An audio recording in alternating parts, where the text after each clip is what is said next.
Hey YouTube, Film Geek here. Today I'm talking about the 2011 film, Priest.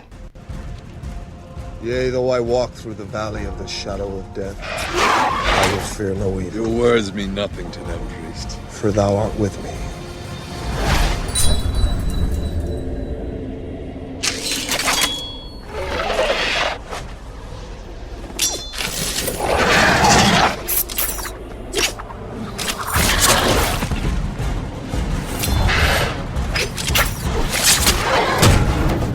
Priest is directed by Scott Stewart and starring Paul Bentley as Priest and Carl Urban as the villain of our story, Black Hat. The story of Priest goes like this. A priest disobeys his orders and goes after some vampires that killed his niece.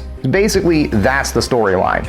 Let's go a little bit more in depth, alright? Now, the Priests are this organization in this futuristic world that are run by the church, and their sole purpose is to fight vampires. You see, vampires aren't like your human vampires. They're more monsters in this movie. Like, they're blind, they can only smell blood, blah, blah, blah. They're more bat-like. Let's just put it that way. They don't fly, but they have more of the senses of a bat. And the priests are a specially trained human unit that battle these vampires.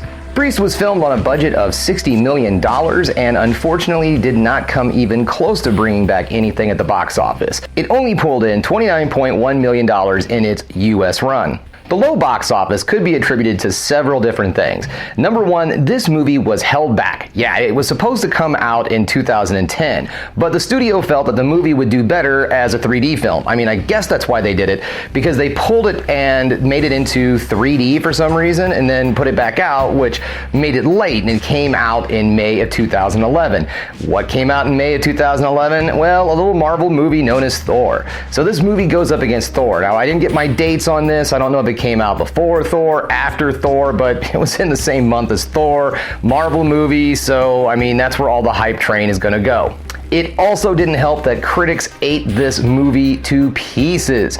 It's sitting on Rotten Tomato right now with a 13%. Most of the critics call out the movie for being unoriginal and just kind of a hodgepodge of different ideas. Now, this might be true. There is a lot of reoccurring ideas in this movie, but it's what they do with those reoccurring ideas that makes this movie great. Yes, it's a been there, done that kind of formula, but they do shake it up a little bit. They make this movie seem very fresh, even though it's a very familiar kind of film. One other thing that I think really hurt this film, I don't know if this was necessarily hurt its box office, but something I feel hurts this film, is that it was released with a PG-13 rating. Now, it was supposed to be an R-rated film, and they really neutered this movie when they knocked it down to PG-13.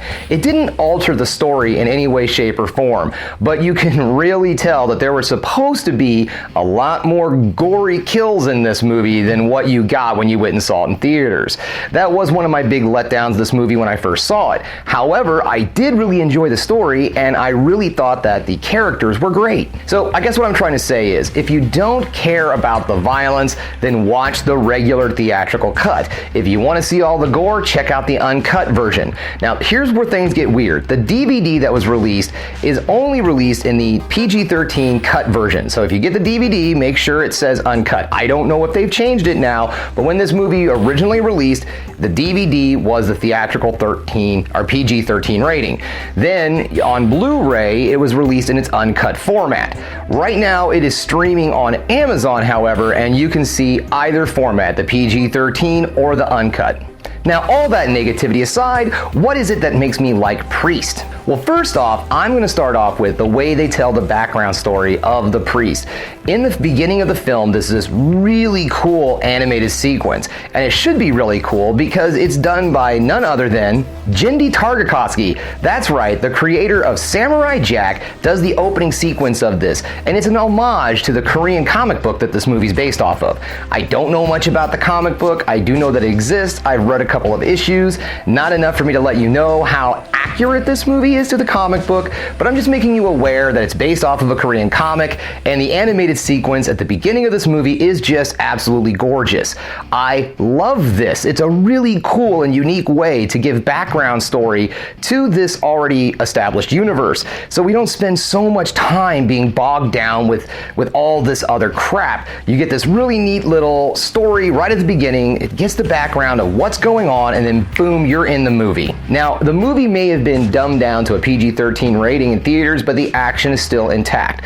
All of the action sequences are extremely well done. The special effects look amazing in this movie. They do a great job of use of special effects, use of practical effects, and it just comes off gorgeous. The movie is dark, however, so be prepared for that. If you got any glares in your house, watch this one with the lights off. As I stated, this is a film starring Paul Bettany and Karl Urban, and let me tell you, these guys do a great job. Paul Bettany plays our hero Priest, and he is fantastic. He pulls the part off genuine. He seems like a legit badass. He just comes off of a dude that you don't want to mess with. Even with a goofy cross thing on his forehead, you just don't want to bug this guy. Karl Urban is much the same way. He plays our character Black Hat, who's the villain of our story. His story's pretty cool. You see, like I was saying, the vampires are more of a race of their own, and what happens, Karl Urban is a former priest. He's captured by the vampires, and the vampire queen turns him into the first human-vampire hybrid. So he has all of their powers, but none of the side effects. So stuff like sunlight doesn't kill him. He can come out in the sun and things of that sort. And Karl Urban, as always, is just amazing. He adds just the right cheese factor to the character, just the right level of intensity, and it's fantastic. Alright guys, as I stated before, this movie can be found on Amazon Prime, so if you're a subscriber, it's free. I'm sure you can rent it if you're not a subscriber. I say check this one out. It is a great watch. It's a good way to spend an afternoon when you have nothing to do. It's a great thing to sit down at the end of the night, maybe put the kids to bed, watch the unrated version. It's a good, fun film. You're going to enjoy it from beginning to end, and damn it, this movie needed a sequel. It really did, because the mythology felt like it could go a little bit further. So sadly, I don't think we're ever going to see that day. But hey, we got the first one, right? Alright guys, well that brings me to the end of another Film Geek video. Thanks again for checking things out here. If you like what you saw, please don't forget to hit the subscribe button, like the video, and ring that bell for notifications. And as I always say, folks, keep watching movies. You know I'm gonna.